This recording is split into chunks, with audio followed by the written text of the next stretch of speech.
Hello everybody and welcome to Pravus Gaming and another Hearts of Iron 4 series, playing with the Waking the Tiger expansion. Yes, we're continuing with the base game for a little bit longer. I'm sorry, I know you want Kaiserreich. We'll get there. However, there is one more formable nation that was introduced in the game that seems really interesting and challenging, and I want to give it a shot. This is actually the series I was going to do instead of the Holy Roman Empire run we just finished. But it turned out to be a little bit difficult, and I couldn't get a strategy together, so I needed more time to practice. Now I think I might actually have it. In the game, they introduced the European Union as a formable nation. The requirements are pretty simple. You gotta own all of Germany, the Low Countries, France, and Italy. And you have to be democratic. Now, you might know, in this game, it's a little bit difficult for a democratic nation to conquer all of Europe on a whim. So, you kind of have to start as a fascist or start as democratic and then go fascist, conquer the place, then somehow switch back to democratic and form the European Union. A little bit tricky to do. I suspect France might be the best bet. You can go for communism and then switch back to democracy later. Alternatively, maybe you can make something work with the German Reich in the Civil War, which was my original plan. However, since we already did a German Civil War playthrough, you know what I'm going to do? I'm going to play as Belgium, because Belgium has Brussels, and Brussels is the capital of the European Union. So we're going to start as Belgium, which is democratic, by the way, find a way to switch over to fascist, and then we have to somehow, single-handedly, kill France and the United Kingdom. And once I have them under control, turn on the Germans and kill the entire Axis. It's going to be a pretty fun challenge. Let's give it a shot. Now, Belgium does not have any special national focus tree. It's all the default. So what you see here for Belgium is the thing you'll see for all the other unimportant countries, at least the countries that Paradox has decided is unimportant. So, yeah, what we could do is go for the political effort to start. Now, you could start working toward collectivist or liberty ethos and start focusing more and more down this tree, which gives you extra support for either fascism, communism, or whatever. We're not going to mess with any of that. I just want the political power, and then we're going to ignore this entire section of the tree because we need to do a couple of flips. We're going to have to switch over from the Catholic bloc to Rex, which is an awesome name for a political party, by the way. Rex, I like it a lot. So we're going to switch over to Rex with a fascist demagogue under control. And then after we finish killing France, the United Kingdom, which sounds simple, but it's going to be really freaking tough, and then we kill the Germans in Italy, then we can switch back over to the Catholic bloc and form the European Union. Makes perfect sense, right? Because the European Union is, in the real world, kind of a loose confederacy of voluntary member states. Obviously, in this game, though, you can't have multiple levels of government where France is a voluntary member of your nation, so they had to have you actually own and conquer all the land. A little bit awkward for a democratic playthrough, but yeah, it's fine. We'll find a way to make it work. And I am going to start with my basic opening for construction, basic machine tools, and electrical and mechanical engineering. Eventually, though, the strategy is going to require paratroopers. We're going to want to get the best fighters we can possibly get. We're going to want to unlock paratroopers, get the proper weapons to make sure that they're nice and strong, and then we're going to have to abuse the stupidity of the AI in order to try and beat France and the United Kingdom single-handedly if possible, although if we do become fascist, we could join the Axis and have the Germans help us. But we won't get nearly as much land if we do that. Ideally, if I, tiny little Belgium, can beat the crap out of France, that would be fantastic. All right, we need some civilian factories. Let's go ahead and buff up the military factory production in Wallonie instead of Wallonia, I guess. Military production, we don't need these terrible fireflies. I will keep some support equipment, but let's mostly just focus on getting more infantry equipment. And, of course, all these guys have to be deployed to an army. We also have some sort of an expeditionary force down here. Because don't forget, Belgium, colonial power, turns out, everybody. Where's everyone getting angry at Belgium for its colonialism? I don't know. But we're actually not going to continue that tradition, because here's the thing. As Belgium, we're a tiny nation with very little manpower. We do, however, own the entirety of the Congo. So if I want to go to my occupied territories and release Zaire, I don't know why I called it the Congo. Apparently it's Zaire. Release the nation as a puppet.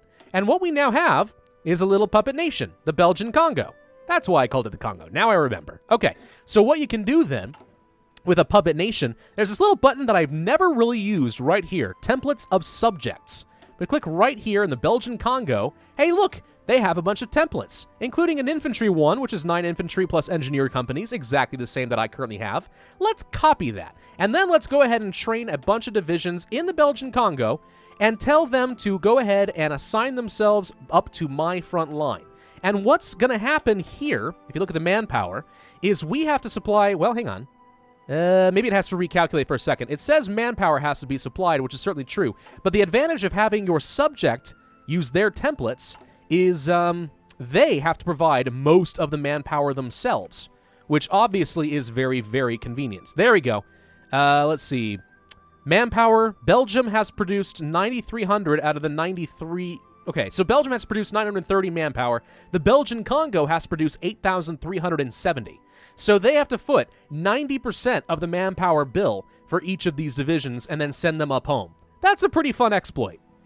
Now here's my master plan when it comes to France. France, pretty early on, has terrible war support and stability and can capitulate very rapidly unless they manage to get down the national focus tree, which allows them to get some extra support so they can stick around a bit longer. The advantage of this, though, is if we declare war on them quickly enough, grab Paris, Rouen, and Le Havre, or however you say that, plus maybe something else like Troyes or Orléans, if we can do all of that, and then they actually might just capitulate outright, and we don't even have to worry about fighting all their troops. That'll be pretty easy. They don't protect their victory points very well against paratroopers, and also they won't protect themselves very well against me either.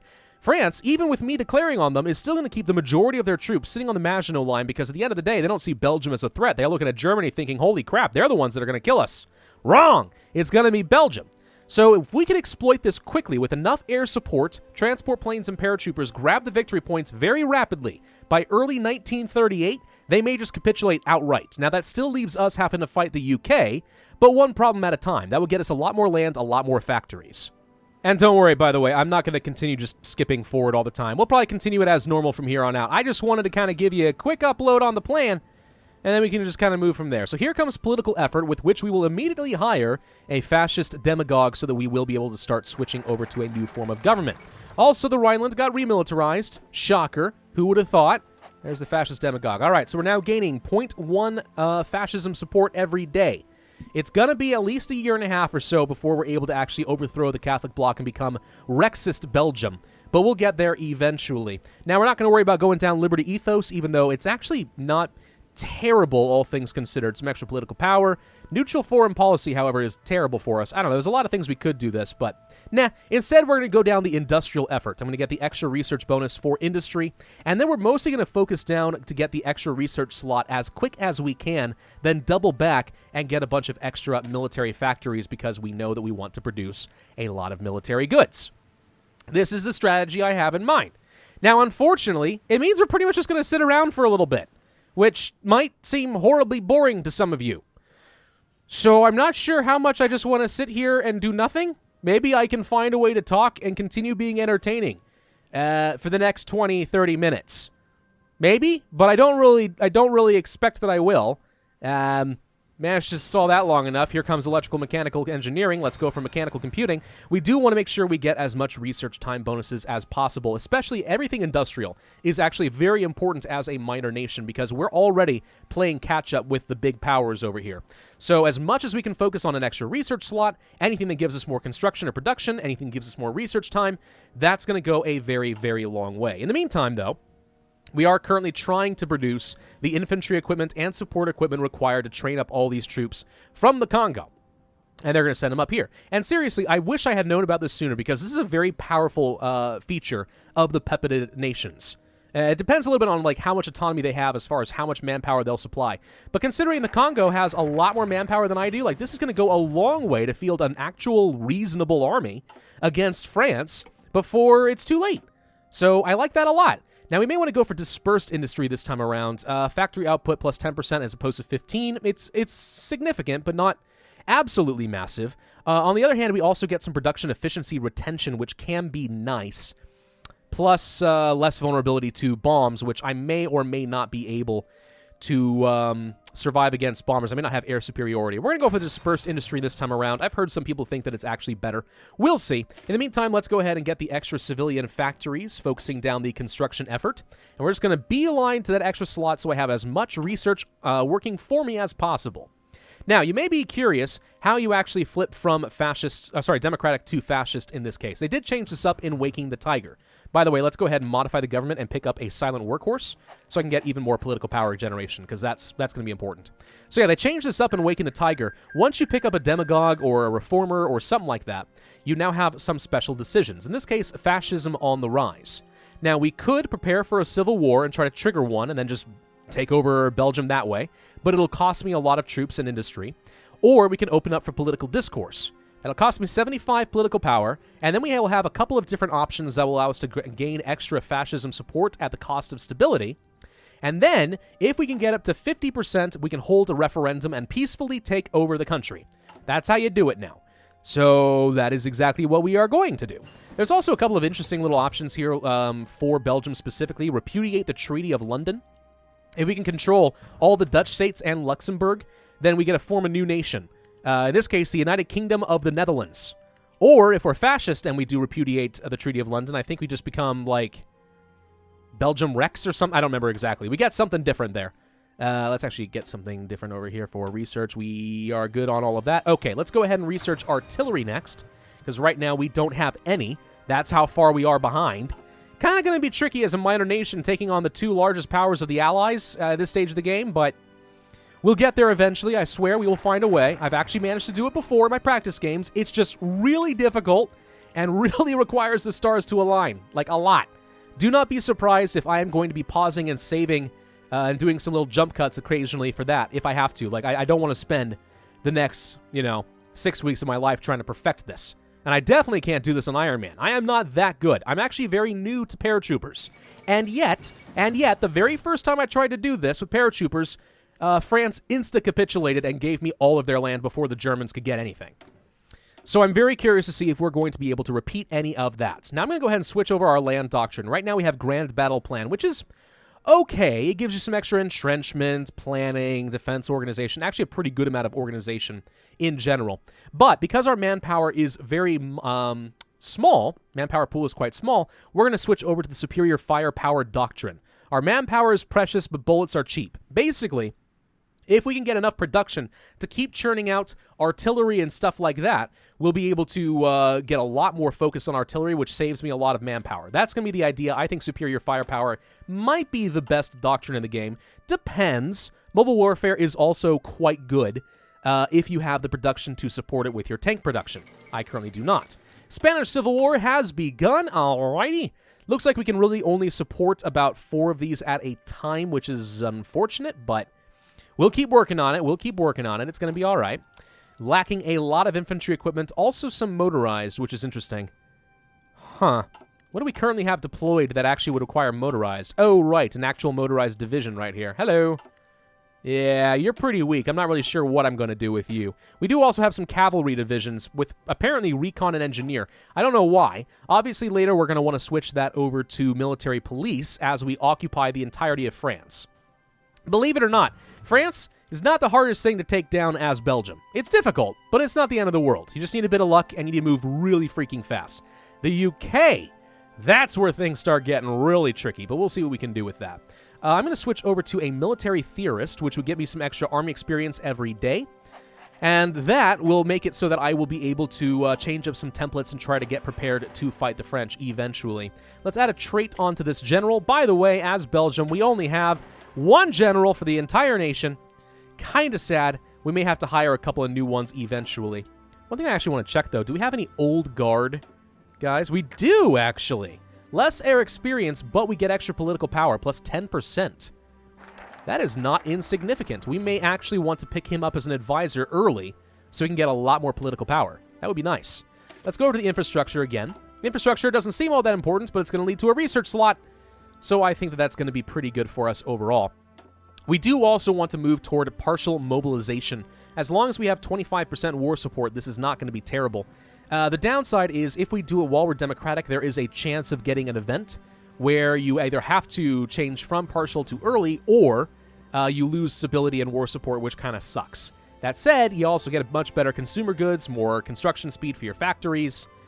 It is definitely preferable. I would love to have it, but we'll see. Maybe I can get that, maybe I can't. For now, though, let's try going for the old guard next, which would allow me to get the political power I need a little bit faster. And we're going to need a lot of it so that I can quickly change over to fascist as soon as we are looking like we're getting close to 40 or 50% of fascism support. By the way, there is tiers for the support gain. You can see here that we're now down to Daly's change of 0.05%, which is not very significant. And that's because we crossed over, I think it's the 20 or 25% support threshold. So the more support you have, the harder it is to continue swaying the remainders. But we'll see what we can do with that. So doctrine, we've already started. Artillery's looking okay. Support companies, we could go for the field hospital so that we will be able to save our manpower. That said, I'm not going to have the production for the motorized that we will need quite yet. It's already November of 1936. What we're going to do is probably go ahead and get started on researching the fighter, because we're going to need to produce as many of those as we can. Election. Fascists in government. Nationalist sentiment has grown in Belgium, giving rise to several parties promoting fascist ideas. Better them than the communists. Popularity goes up by 10%, or democratic, but we lose stability. Now, we're going to go for the extra fascism support. That's pretty lucky, but I've never not gotten that in any of my test runs thus far. All right, so let's go ahead and research the paratroopers next then. We might as well just have it unlocked so I can start training these guys, have them ready to go before the next big fight begins. Which, again, probably won't be until early 1938. Almost certainly not going to happen in this video, but I'm charging forward at speed 5 as best as I can so that this is entertaining for you guys. So please smash that like button if you enjoy. I can't believe I'm begging for that. That just makes me feel dirty inside. This is the real world of YouTube. Sometimes you have to. Let's make sure we queue up the rest of our military factories. We can now move toward infrastructure effort level 2. We are very close to our extra research slot, and then we will focus on getting the extra military factories. 4 research slots almost by the end of 1936. It's going to be like March of 1937 or something. That's not bad. That'll actually get us kind of close to where Germany is. Actually, does Germany start with 5 or 4? I actually cannot remember for sure. We're going to continue working down our doctrine, by the way. Although now that we are in 1937, I do kind of need some more industry. Do we actually cancel what we just made on delay? We're not very far in, but I really do need to continue making this stuff. You know what? Yeah, let's go ahead and switch over to construction tech. We need to make as many factories by the end of this as possible. Delay is important and all, but the factory is more important right now. Let's get the extra political power gain. We are now generating 1.63 per day. That is not half bad, all things considered. That might allow us to still pick up partial mobilization and maybe even a conscription law change before the fight against France begins. I also would like to get the extra infantry attack and defense, maybe the extra recovery rate or better offense or something here too. I don't know. Paratroopers are perilous. There's a very good chance that a lot of them are just going to straight up die, and there's just not much I can do about it. There's undoubtedly going to be a lot of saving and reloading, trying to find the perfect sweet spot to drop, because I'm not afraid of save spamming this, okay? It's not an Iron Man game. This is a challenge. There's not even an achievement for it, I don't think. I just want to have a fun game, so we'll do that, but I really wish there was a way to get some intelligence on your opponents and know what they are protecting. Fascist Assault Divisions form. Actually, not a bad thing for us right now. We get extra popularity in fascism a little bit early. Huh. Stability goes down, but we get extra recruitable population and daily fascism support. This is not typical. This is something I do not usually get. What do you freaking know? Huh. All right, let's go ahead and open up political discourse.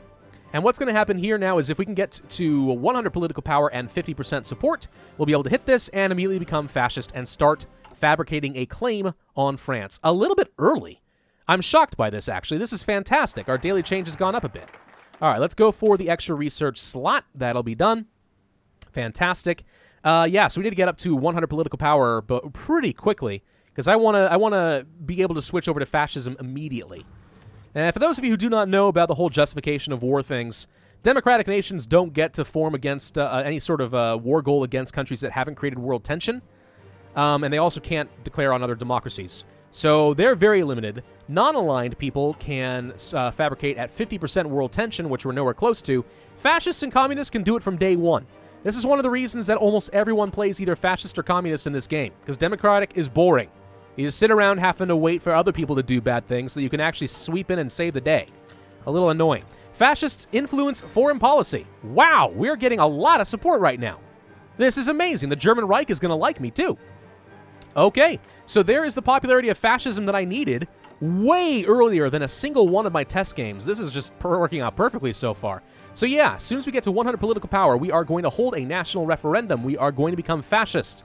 And then we are going to immediately start justifying a war goal against France. Again, the sooner we can do this, before they are able to get the extra stability and war support, the better. Their war support is so low, they will capitulate in practically no time at all. But only if we go quickly, right? If we slip on any of this and wait like a few extra months, that is all it's going to take for this opportunity to go by, and we're going to have to call in the Germans, which means I am not going to get the lion's share of the war score that I am looking for, which would be absolutely tragic. Now, the one big downside of this is we have gotten to a point where if we're going to become fascist already, I'm not going to have nearly as much time to get the transport planes and the fighters that I kind of need. So we're actually in a little bit of trouble here. It kind of makes me regret going for the extra research slot instead of the military factories. But maybe we'll be able to win with just technological superiority. We'll see. Let's go for the armament effort. We're going to get the extra military factories going ASAP. Let's pick up the infantry weapons and equipment. We are almost done with paratroopers and better fighters. And then I'm going to start producing as many of these as we can. Hey, look, what do you know? The Hindenburg didn't die this time. That's kind of fun. Let's trade with the German Reich. Get some extra aluminum. Not too worried about only 2 rubber and 1 oil, so we'll skip that for now. Oh, wait, we can totally do this now. Hang on. Hold a national referendum. Okay, the people want it. We'll hold a referendum. Stability goes down by a bit, but now we are Rexist Belgium. Now, you may think it was a horrible mistake that we just waited until we had too much political power, but I think it's going to take 7 more political power in order to be able to do this anyway. So we didn't actually lose anything, but let's pay attention and get myself up to 48 political power. And that's enough. Okay, and let's justify our war goal. Probably go for Pas-de-Calais or Champagne. Champagne. I know only the tiniest bit of French. Enough that I've butchered the language horribly, I'm sure. So, yeah, let's go for a claim here on Champagne. I think that's going to be okay. 240 days is what it's going to take for us to be able to declare war on France. So now we have 240 days exactly to be able to actually field an army that can beat France. Paratroopers is done. All right, so paratroopers starts off with 3 battalions. Now, I would love to have increased this up to 10 so that we would be able to have better combat with. But after they changed special forces in this game, you are limited by the number of battalions you can field of special forces based on the number of battalions of other forces you have. So right now, we can set this up, and we can only train 8. 8 divisions of 3. If we change this to 5, we'll only be able to make, like, what, 4 or 5 divisions instead? So we'll have stronger troops, but less of them to actually deploy around. I'd rather try for the full 8 if we can, because that lets me spread out and try to find a weak point a little bit better. Maybe it'll work, maybe it won't, but we'll give it a shot. Let's go back to industry. I need to get some extra machine tools and dispersed industry. Okay, still working down that construction tech. As soon as this is all done, I think we switch back over to our doctrines and try to get the best equipment possible to give us a slight edge against the French. And by the way, this is about as many troops as they are going to field against me. Everything else will be deployed in the Maginot Line, with a couple here and there protecting victory points, but again, the AI is a little bit derpy, so it's not going to do a very, very good job. Let's go ahead and set up a couple of different armies. I'm going to probably let 1 more of these deploy as soon as we get the equipment, and then send the rest over to a different army. Just because, again, you can't really have that many troops set up for 1 general. Makes me kind of miss the old field marshal mechanics, but I digress. I don't have any control over that, though I kind of wish that Paradox had not changed the field marshal mechanics, because I'm really not a huge fan of that, but oh well. So the paratroopers are currently being trained up. That's great. I really need as much of a front line as possible, because here's what's going to end up happening. We are going to have to... let's go ahead and set these guys over here now. We are going to have to field an army just enough to hold back France, capitulate them, and then somehow, immediately, try to jump them over to London before they have a chance to deploy their entire navy around the English Channel, though they'll probably have air superiority anyway. This is going to be tricky, because what we need to do is land our air superiority, our paratroopers, around some victory points, preferably around some ports, and then move our entire army over here.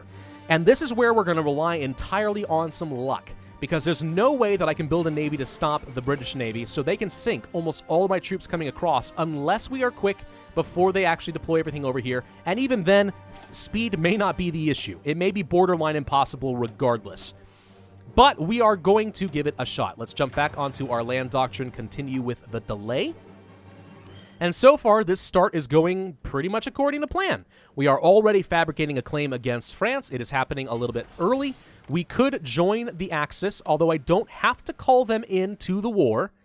So I'll join them for protection, and also once we start the war, it's hard to join afterwards. So now we're a part of the Axis. That's fun, but I really, really do not want to call the Germans in if I don't have to. They'll take up all the war score, and they'll continue declaring war on Czechoslovakia and Hungary and Poland and call me in, and then they're going to get the war score over here, and then I'm not going to get all of France and the United Kingdom, which would make me sad. If I can pull this off, though, single-handedly, I will get France, I will get the United Kingdom, and I will get to establish puppets in Canada, the British Raj, Australia, South Africa, New Zealand, and so on. We will become the entirety of the Allies under the power of Belgium, and then we'll betray the Germans and the Italians. That's the idea anyway. Whether it's actually going to work out that way, guys, I don't freaking know. I'm trying really hard, but we'll see. Hey, armaments effort is done. Sweet, extra fighters and stuff. Let's go for a bit more.